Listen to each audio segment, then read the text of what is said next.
Narcissist weaponized incompetence, whereby a narcissistic individual will get away with doing very little for you or for those around you, while seeming like the victim in the situation or playing the victim in the situation, so that they can get away with doing the bare minimum because they believe that they are special. They expect everybody to serve them. Now, they're not daft to a certain degree, so they will go all out to do things for you to give you that false sense of security. Yet once they've got you where they want you, they might suddenly have that fake helplessness, the inability, the inefficiency to get you to serve them or to gain that attention and that admiration. Now, with a narcissist weaponized incompetence, they can simply just have that victim mentality that becomes their personality. They can go all out to avoid taking responsibility because to themselves they don't do any wrong. So they're going to go all out to shift the blame on anybody and everybody they can so that they can look like the innocent party. And they do it in a way where those they're playing the victim to, they're treating so well. So as they're treating those people so well, those people can't recognize the narcissist toxic behaviour and feeds into the narcissist lies and then validates the narcissist and tells the narcissist it wasn't their fault. And as someone can be a genuine victim, it's very difficult to recognise between a narcissistic individual and a genuine victim. A narcissist will claim that they can't handle certain stressful situations or challenging situations, which aren't the most pleasant for many of the people, and for various reasons we can all sink when coming up to a challenge. And sometimes we do need support and help to get us through things. With a narcissistic person, they're expecting you to rescue them, to care for them, to do everything for them. And then they will go all out to take the credit for everything that you did. They have an inability to take responsibility. Nothing is ever their fault. However, they do it in a way where they get to blame a third person so that, again, they can play the victim in any given situation. And the best example of this is a narcissistic individual that refuses to pay child support for their support and help in the upbringing of their child. In order to avoid taking responsibility for their neglect, they push the blame onto the other parent for being greedy, for being demanding, for spending the money on themselves. Even though that parent is spending everything they've got on their child, the narcissistic individual doesn't recognise this. Or they will go all out to plead poverty of how they can't afford to live if they've got to, heaven forbid, pay for the upbringing of their own child.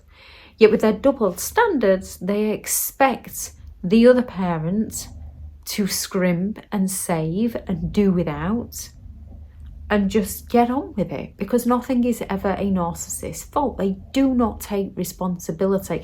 Yet they spin the story in such a way that either narcissistic people who have that same line of thought process agree with them, or their new supply that they're idolizing feels sorry for them, which validates the narcissist version of events, which makes them believe that they're in the right and the other person is in the wrong. They have an inability to answer a simple question, to make a simple decision if it's not something that they want to do. So you can go and approach them about something. Hey, we've been invited here. Would you like to go? Some form of special occasion that's not about the narcissist. So they're not overly keen because they're not going to be the centre of attention. So they'll not give you a direct answer. Oh, I don't know what I'm doing at the weekend. I've got a long week. I might be tired. Oh, we'll see later down the line. So you can't make any fixed plans with them, and you're always on edge around them. You never know when is a good time to ask them a simple question. Yeah. If they want to make a decision on something that's beneficial to them, they'll make a decision.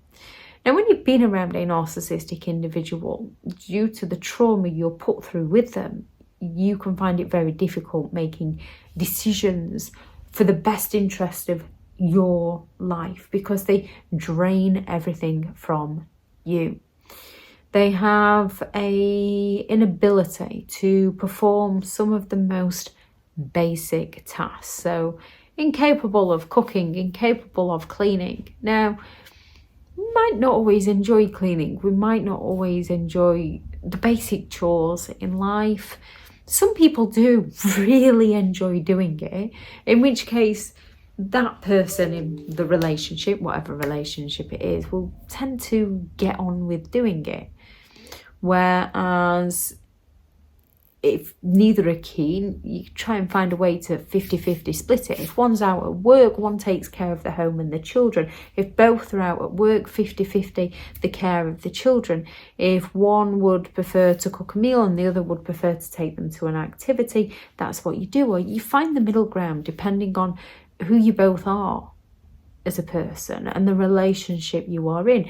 Through that communication, which you're not going to have with a narcissist, they're not going to give you a direct answer. They're not going to make a decision. Hey, little Joey has football on a Thursday. Are you okay to take them this week? I don't know what I'll be doing, is the answer you'll get from a narcissist. A genuine person was, yeah, I can do if you're busy. Or I've got this on, would you be able to this week? And you make the schedule work. There's going to be those hiccups. Whereas with a narcissistic person, they're looking to get out of doing anything. They can often use things such as headaches and bad backs, things that can happen but you can't see, to get out of doing things. Life is tough. We have to do things that we don't necessarily want to do. And the idea is to make it easier on each other. With a narcissistic person, they're looking to make it easier on themselves and harder on you. They go all out to isolate you from your friends and family and your hobbies, yet at the same time, to make you look like you're the problem, they will go all out to encourage you to go out.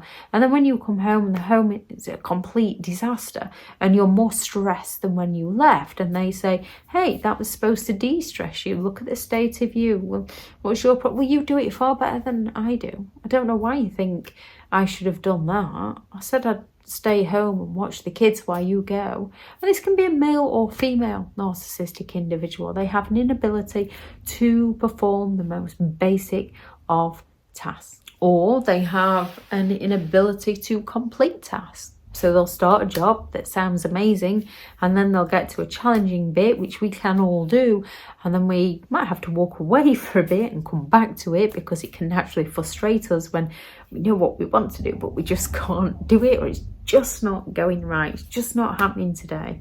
However, usually at some point we do find a way to complete that task, unless we recognise that it's definitely not for us. And then we call a professional in to do it.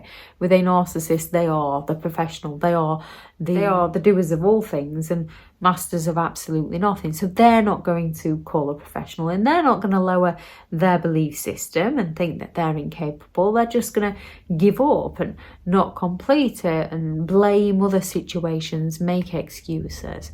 If you dare to complete it for them, they're going to get offended by this and go all out to devalue you. If you call somebody in, they're going to complain about the work they've done and how they've not done it right.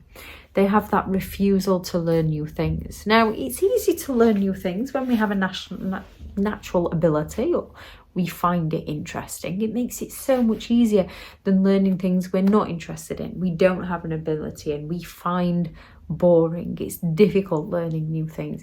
A narcissistic person always believes that they know everything, so they don't need to learn anything new. It's you that needs to learn to just leave them be and agree with whatever they say and do. If anyone has any thoughts on this video, please do add those into the comments for people reading through. Thank you very much to all the returning subscribers and your continued support with the channel. It's greatly appreciated. If you are looking for further help and support in understanding and overcoming narcissistic and emotional abuse, I do have several online guides available, and those teachable links are in the video description. If you're looking for someone to speak to, I have partnered with BetterHelp, and their sponsor link is also in the video description. I do have several books out. Amazon, 15 Rules to Deal with Narcissism narcissistic people. If you cannot go, no contact. A Narcissists Handbook, which is the ultimate guide to understanding and overcoming narcissistic and emotional abuse, and how to create boundaries around narcissistic people. If you'd like to go and check those out. Go out there and create the day that you deserve, because you do deserve to have an amazing day. Bye.